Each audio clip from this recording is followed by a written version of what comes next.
Are you worried that writing a script or practicing your presentation is a bad idea because it's going to make you sound like a robot? Well, let's think critically about that for a second.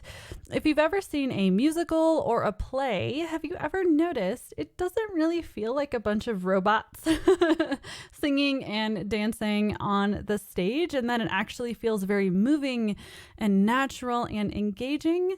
Well, they obviously practice a lot, so that instantly debunks the myth that if you practice, you'll sound awkward or like a robot. In reality, it's the exact opposite. Having a script and practicing it in the right way is what helps you sound natural, professional, and deliver a smooth presentation that makes an impact. Luckily, though, when you're an academic, scientist, researcher, evaluator, or similar professional, you don't need a perfect script, and you don't need to practice nearly as much as people performing in a musical do. And doing a full dress rehearsal where you practice your presentation from start to finish as if it's the real thing, that's actually only one way that we can practice our professional presentations. There are 3 other ways, and that's what you're going to learn today in this video. I'm going to share with you the exact process I use to script and practice my professional presentations with data. And I think you'll be pleasantly surprised at how easy this is going to be to do and to weave into working on your presentation. So stick around and learn these tips that will help you create a more effective presentation. The first thing I need to eliminate from your mind is the idea that you can practice by sitting and staring at your slides or reading them silently in your head. It does not count as practice. You have to actually say your notes out loud for it to count as practice. But on the other hand, you don't need to do a full dress rehearsal where you do it from beginning to end, pretending it's the real thing, to count as practice either. There are actually 3 other ways that you can script and practice your presentations, and they're pretty low-key, low stress, and easy. So before I get started on that, just in case you're new to my channel, I'm Dr. Echo, and I help academics, researchers, scientists, evaluators, and similar professionals create more engaging presentations. So if you haven't already, hit that subscribe button and the bell so you get notified when I have a new video, which I do every week. And be sure to stick around until the end because I'm going to tell you about a free resource that you can get at the end of the video that will help you script and practice. Okay, let's start at the beginning. What is the first practicing type? Well, I call it talk to your computer. And I'm going to talk about when to use it, how to use it, and how often to use it. So you use this practicing type whenever you're drafting your script for the very first time. And all you need to do is talk out loud while you type it. No matter how silly you feel. Trust me, this helps a lot. And you do this every single time you write something new for your script or you revise something in your script. So let me demo this for you. This is all going to happen in the notes section. So take a look there, and I'm going to reenact how I do presentation 1. Are you ready? Pretend I'm typing up here. So, okay, now let's talk about practice type 1. This is called talk to your computer. Okay. It was a little harder than I thought it was going to be, but hopefully you get the point. Like, it doesn't always go that slow either. But like, I'm literally like, while I'm typing, that's what I was doing up here. I'm saying those words. A lot of people are sort of like confused when I explain this, so that's why I wanted to do the demo. Anyway, okay, so that's it. And I do say talk, but you can whisper, obviously. I actually tend to whisper most of the time, but the beauty of practice type 1 is that it combines scripting and practicing in one step. And you should already be writing a script anyway. So all I'm doing is adding a practice component while you're scripting without taking any extra time. Woohoo!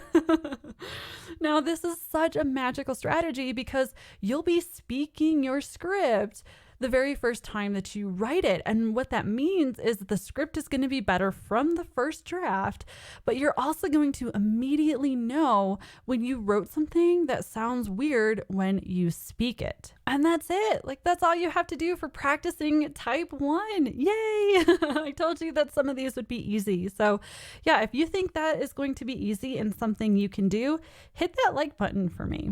And again, this strategy is so beautiful because one thing I hear all the time is that a lot of people feel like they can tell when somebody is using a script. And their evidence is that the person is really awkward. They sound like a robot. It's confusing. They ramble, have too much information, or they're literally reading from a script. So there is a small kernel of truth to this. Some concern about, will a script make you awkward and sound like a robot?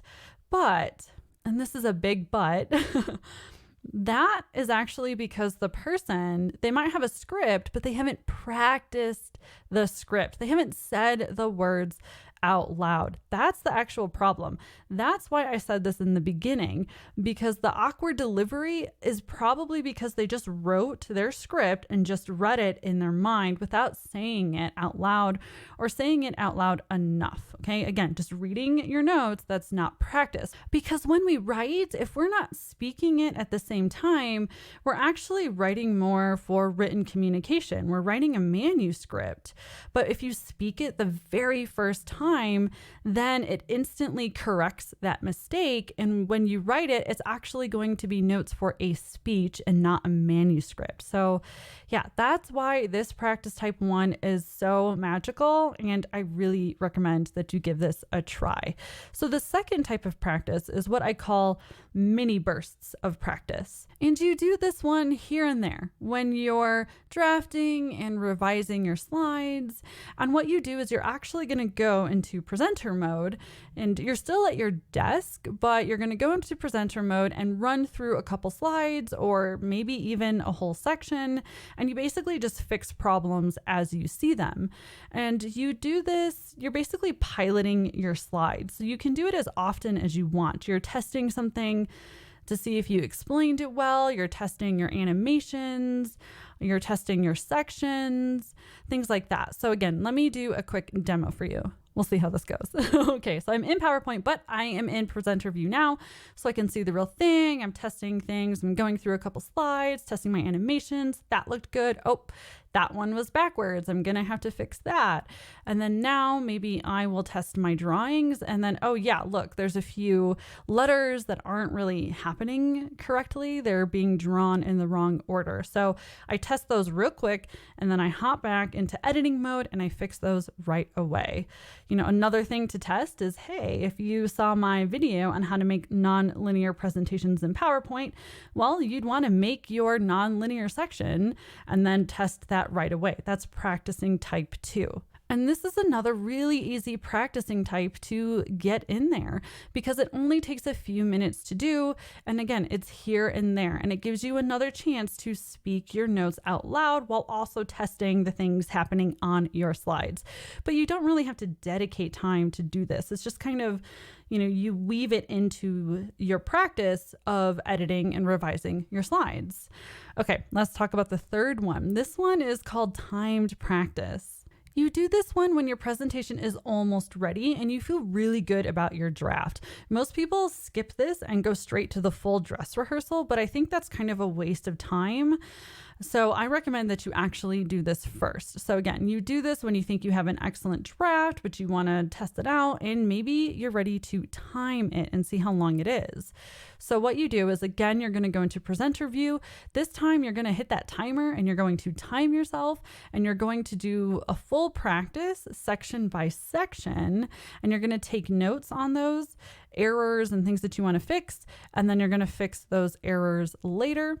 And you only want to do this probably about 1 to 2 times. At least that's my goal and what I strive for. If you've done enough of practice types 1 and 2, then you shouldn't need to do this more than twice. If you find yourself stuck here and you do this a lot, then I would actually recommend next time go back and try to do more practice types 1 and especially practice type 2. Because the idea is that you do this once and you find the big problems and you fix them, and then, hopefully you're good. Or worst case, you had to fix a lot because it didn't do too well. So then you go back and you do this one more time after you've fixed those major errors, and then hopefully it's good to go. And this is the stage where I start using my practicing sheets, which is something you're going to be able to download for free. I'll talk about that at the end of the video. But yeah, here is how that process works. So I grab my phone, I turn on my stopwatch, I hop into presenter view, I've got my practicing sheets handy, and I just start practicing, like for real. It's like a mini dress rehearsal, but I'm at my desk. Okay. So I'll read my script, but at this point I start maybe going a little off script, because the goal isn't to memorize your entire presentation, but you have the general idea of what you want to say and when you want to say it. So I kind of start practicing in that way now. Okay. So I'm practicing. And when I get to a part that I didn't like, I pause the timer and I take notes on it. I write the slide and I take notes about what was wrong or what I need to change. Then I restart the timer and continue. Okay. And then again, I'm practicing. And then the next time I come across something that needs to change, pause the timer, write my note. Okay. And then restart the timer and continue.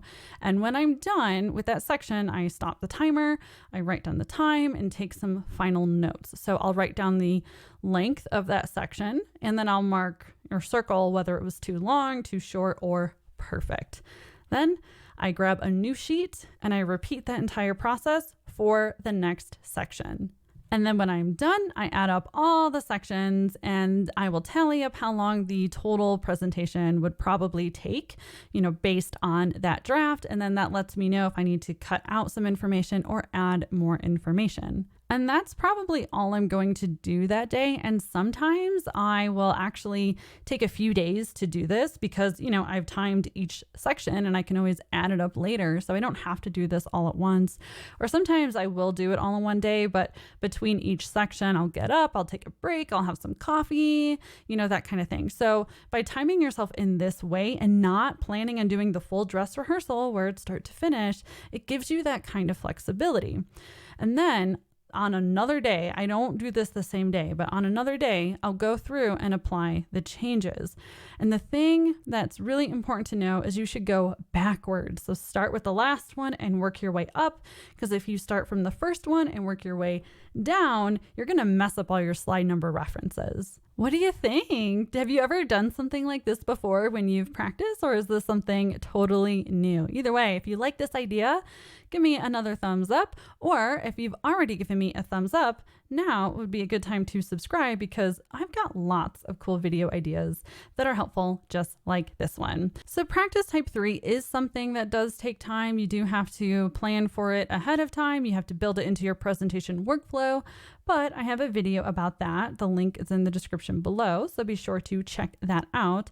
But again, the idea is you're doing this 1 to 2 times. Because it does take so much time, I try to keep that towards the end, and I try to only do that once or twice. I try to do the other practicing types more often so I don't have to do this one as much. So when you are ready, when you are done with practice type 3, then it's time for the full dress rehearsal. And you do this one when your presentation is pretty much ready and you just need to work on the delivery and getting off your script a little bit and being able to talk through your slides without having to look at your script. Because the idea is that by now, especially because you've done those 3 practice types, that you're really comfortable with your presentation and you have an idea of what you want to say, when you want to say it, and about how long you want to take with each slide. So you can change words here and there. You can add a sentence or maybe not say a sentence. You can do that type of improv. And then your script is really only there as a backup in case you do sort of blank and forget what you wanted to say. And I strongly recommend that you don't do this in your desk anymore. Get in a new environment. Plug your laptop into your TV, present this to your pets or friendly faces, or find an empty room in your department and practice there. Make it as close to the real thing as you possibly can. You're going to also time it again. You're in presenter view, all that good stuff.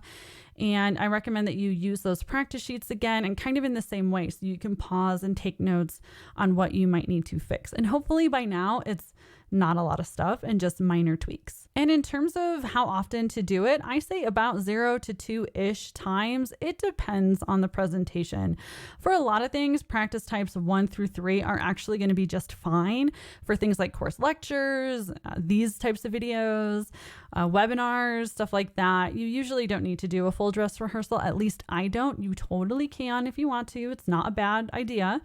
But in my opinion, this is optional for a lot of things. But if you have a job talk or a conference presentation or a keynote, then no, I don't think this is optional.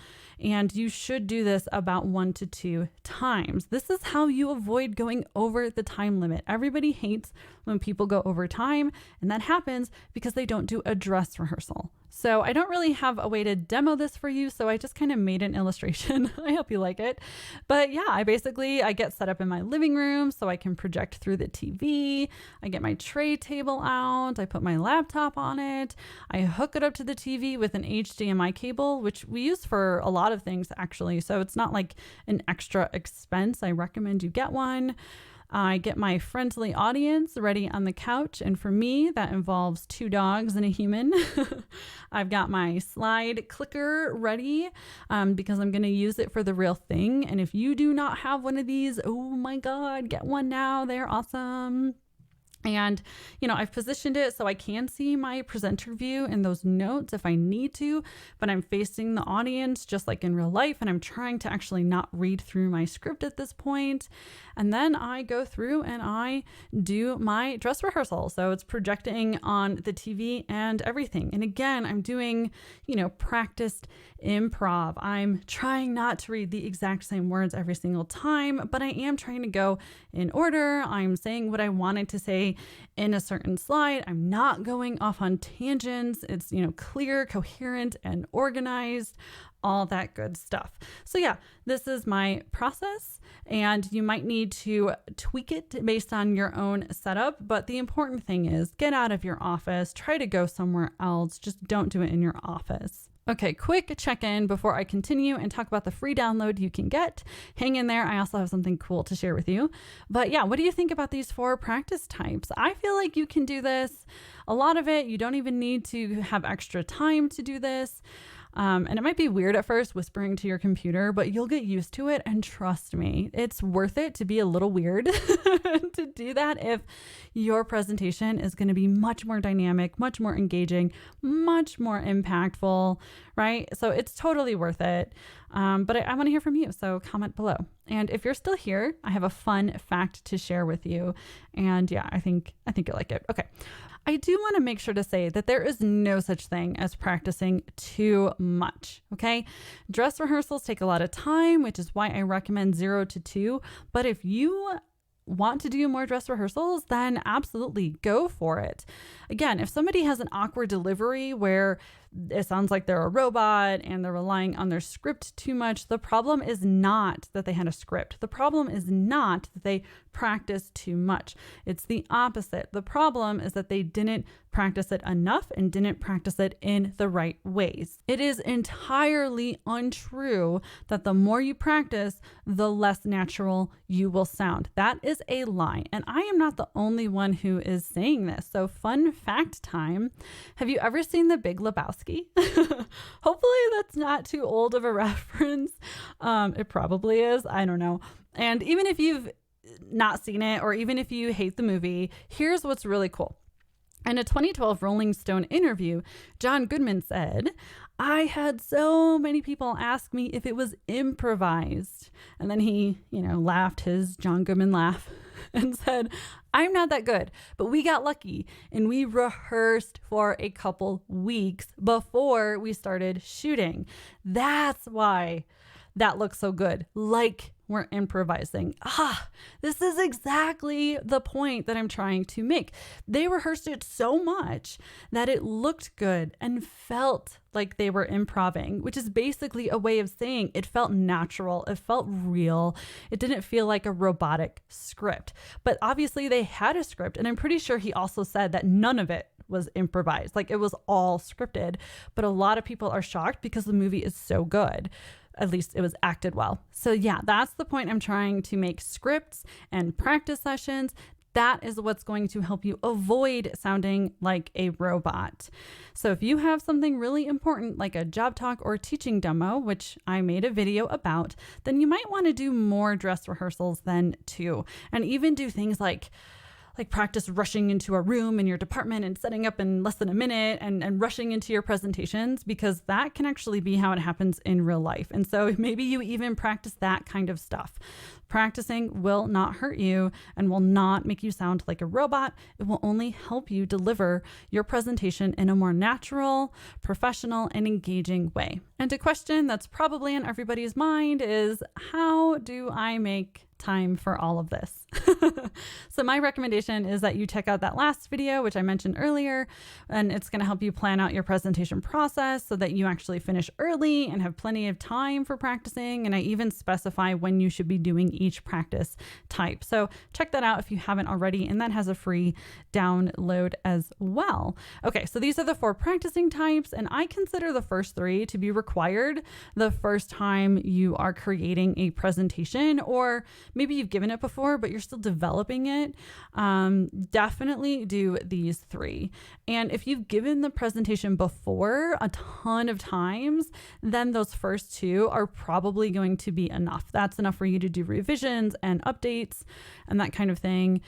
Or if you're doing something like an online course or a video, you can take as long as you want, and it's recorded, and you can edit out mistakes, which, trust me, we have a lot of experience with editing out my mistakes. So yeah, the first 2 are usually good enough for that type of thing. And to make it easy on you, you can download the exact worksheets that I use to practice my presentations. They are completely free, and the link is in the description below. And I want to hear from you. I love your comments. So do you have any other practicing or scripting ideas to share with others? And that does it for this video, which, by the way, was made entirely in PowerPoint, every single element. So if you are ready to get serious and to start learning how to deliver effective presentations, check out my free course, Stellar Slides in 5. The link is in the description below. And if you are already a member of my paid online course, Blast Off to Stellar Slides, check out our private community for a short bonus tutorial and some links to the photos that I used. So yeah, that does it. Thanks so much for watching. I hope that this helps you script and practice your presentations in the future. If this was helpful, please give it a like and share it with others who might be interested in this video. That kind of stuff really helps with the YouTube algorithm, and is a great way to support my channel. Same with hitting that subscribe button and that bell. Okay, once again, my name is Dr. Echo, and thank you for helping me end death by PowerPoint. I'll see you next week. Bye.